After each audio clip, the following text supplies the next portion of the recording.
Hi, good evening. Now, all of you must be knowing that Ukraine has destroyed the Kerch Bridge. And what is this Kerch Bridge? It is a bridge which was made by Russia post the annexation of Crimea, and it is a bridge which connects Russia to Crimea.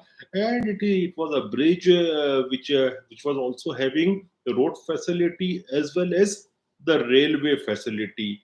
Now, the reports are coming that uh, a truck loaded with explosive has destroyed the bridge. And this was a bridge, I think it was inaugurated around 2017 by Vladimir Putin. He himself drove the truck on the bridge, and it's an expensive bridge. It was more than $3.5 billion worth. So, uh, if you look in terms of war, it is a big victory, you can say. Just not in a sense of winning a battle or a war, but in a local level, it's a big achievement for Ukraine and Ukrainian troops and Vladimir Zelensky. But you look in the bigger context, it's a problem for Putin and Russia. Now, what has happened? Russia was connected with Crimea from this bridge.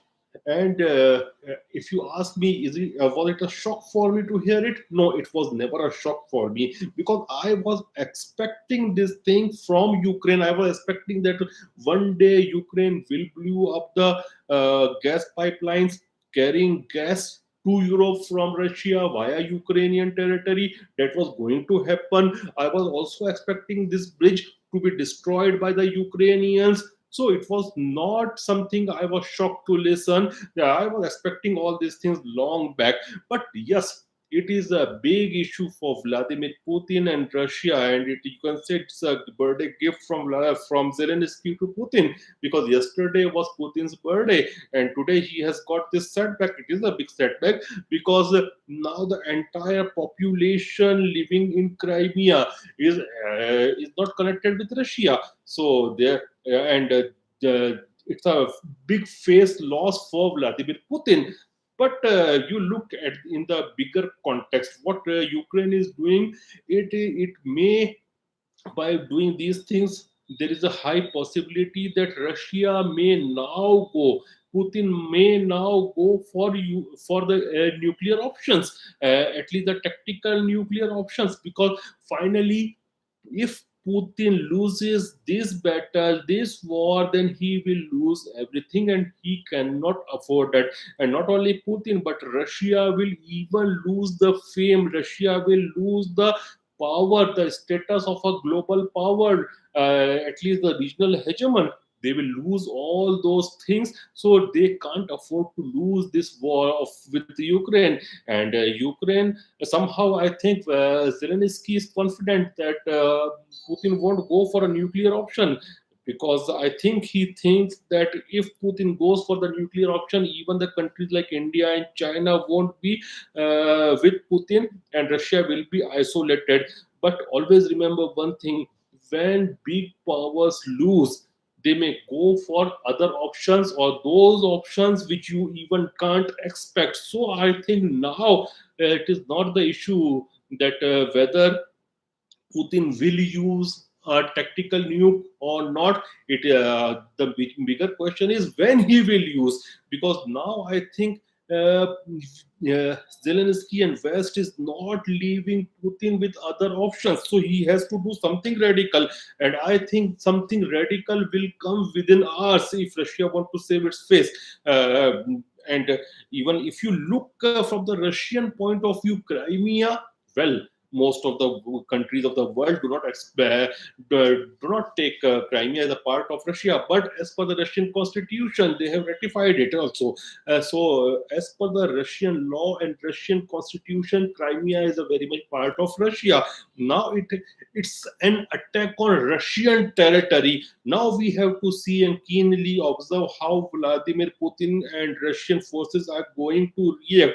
And I think within next 48 hours or 2 or 3 days, are very crucial. I think there will be something big from Russia on Ukraine. They may take some radical step, whether nuclear or not, but something they will do to save their face. Now, right now, the reports are coming that Russian engineers have already started working on at least the railway line so that they can do the transportation job from this Crimea bridge.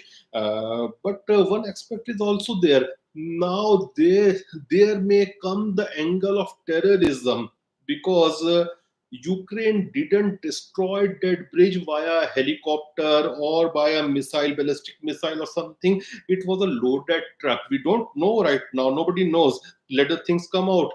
Whether it was a suicidal attack, the driver in the truck, which was loaded with explosive, is alive or he also died. If the driver died, then it is very much a suicidal attack, and Russia then will take it as terrorism on Russia from Ukraine. So there are many angles to this, but biggest angle is that the war may expand its territory.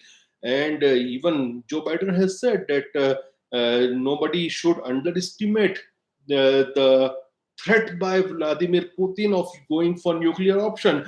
So the way the war is going, Russian forces are not performing well. But in this condition, Putin is in great stress and he may take some steps which can be deleterious for the global peace. And even Zelensky is going full out on Russia. Now he has started attacking Russia in non-conventional way. You may say that it's a how come this happened, but such non-conventional attacks happen, and sometimes they fail, sometimes they meet their objective. So I don't think it's a very big thing. But to ask me, was I shocked? Did the news shocked me? I was not shocked. I was expecting this because this was a very much important structure. And if the war was to go on, I was expecting Ukraine to blow up that bridge, but I was not expecting that they will do it in this manner. I was expecting that they may do it via drone or something like that. I was also expecting those gas pipelines that they will blow it. We don't know. Still, there is no investigation. Report came out that gas those gas lines which were transferring gas from Russia to Germany. Who destroyed them? Whether it was United States or Russia or Ukraine. I think even Ukrainians can do it because they will want their best to stop the trade between Europe and Russia. They will do it their level best because it is a war, and there are no morals in the war. Only the victory is the biggest moral. So I am keeping a keen observation for next 48 hours that how will Russia react, and whatever I will see, I will analyze. I will come to you. Thank you.